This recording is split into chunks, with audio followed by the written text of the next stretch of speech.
काहे मरले हे बाडू तू मनवा हो छठी माई के कर पूजनवा हो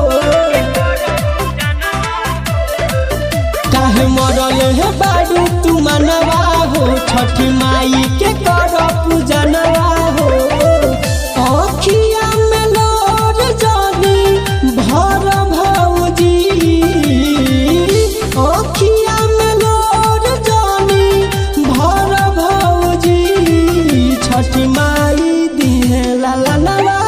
छठ करे भौजी छठी माई दिहे सुगनवा छठ करे भौजी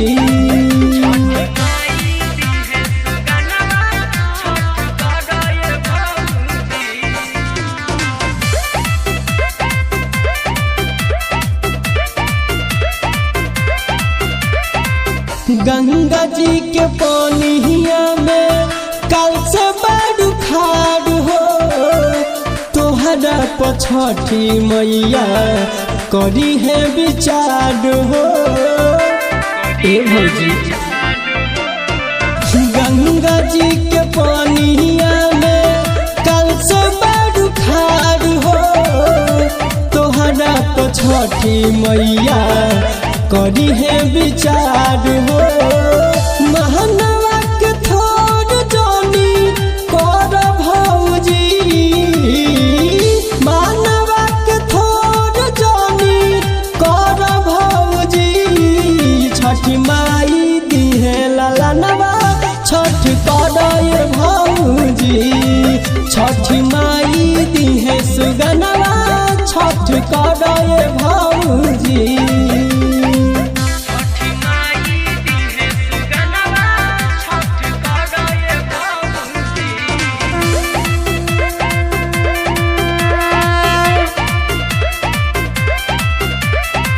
रहमान बबलू जाके उखिया ले आई है रोहित राज दौरा घाट पहुँचाई है रहमान बबलू जाके उखिया ले आई है रोहित राज दौरा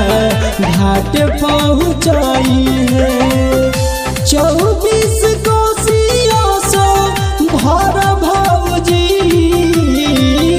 24 कोसियों सो भर भौजी छठी माई दिहे लालनवा छठ करे भौजी छठी